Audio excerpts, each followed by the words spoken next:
This isn't my usual real estate content.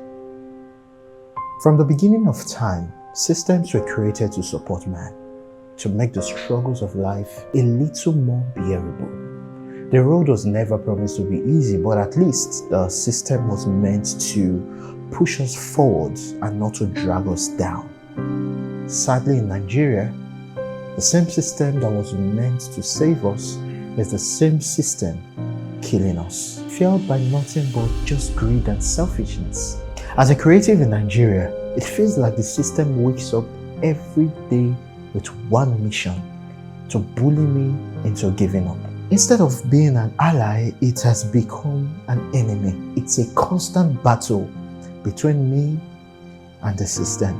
And before you start saying, why is he ranting?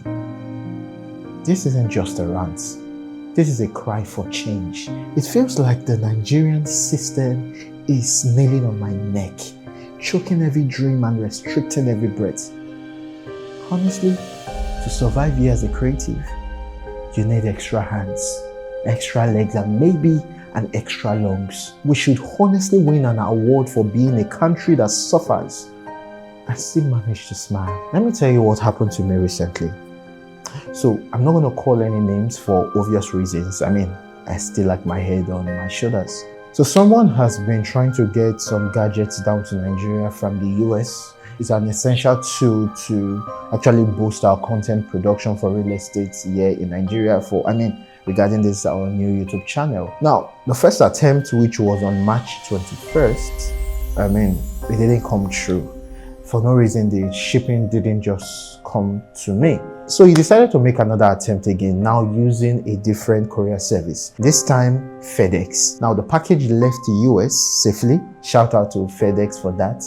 And I was told I was going to receive it within a week or so. Then the real battle began. Now, as at April 24th, I got a call that my package has arrived Lagos, but it's been held by custom and DSS. At first, I actually thought, hey, this is a scam, maybe a scam call. But then I got an official email which says that I was supposed to pay 700,000 to clear it, or I should forget about it.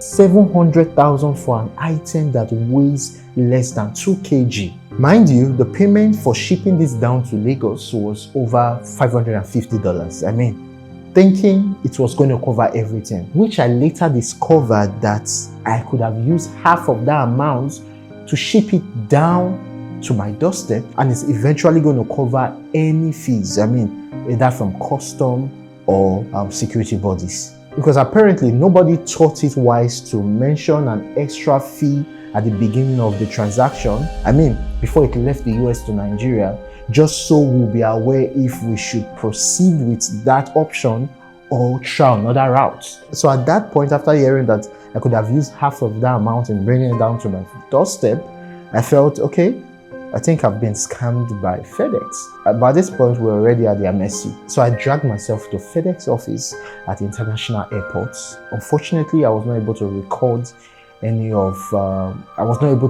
the process due to some security measures that were in place. I was told to bring my phone down and not to record anything. So I got to FedEx office at the airport to see who I could ask questions and also finalize the payments. And my only question was simple: why this ridiculous price? Come on. So I discovered that when any item, or using my item, as my item landed Lagos, a group of persons or whatsoever body will value your item and charge you 50% of that item as tax. No matter how expensive or how cheap that item is, they just throw tax at you and you are meant to pay. And yes, I asked the same question: is that legal? Of course not. It's just another clever way for the corrupt system to actually make citizens dry. After being frustrated for hours at the airport, I went ahead to pay money, and they sent me a mail that my item has been released by the alleged custom. I was meant to pick it up the next day at the designated address. I later collected my gadgets the next day, but I started thinking, what about those who can't afford this? What happens to the dream of the young creative who just wants to work, create, and build something for him or herself? How do we survive? And don't just give me the talk of prioritizing local markets. The truth is, these gadgets are ridiculously expensive and the young creative cannot afford these basic items. And guess what? Comparing the price of this item bought in the US and including the shipping and the other ridiculous charges before I got them, comparing it with the price here in Nigeria, buying it over in the US is more cheaper than buying it in Nigeria.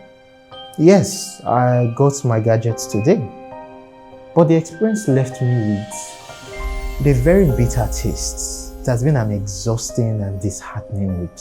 I mean, the scheduled date I was supposed to receive it didn't come, meaning I had to cancel my real estate vlogs that was already scheduled for that day with the people I was meant to interview, because definitely I needed to sort out the whole package stuff and get this item to get a proper production coverage. What is actually left for the ordinary Nigerian creative? How many more hurdles must we cross just to breathe?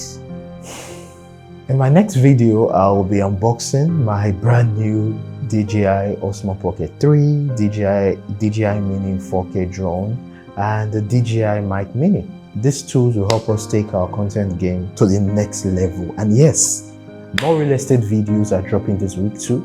If you are looking to rent, buy, or invest in properties across Nigeria, United States of America, or Ghana, you already know who to call.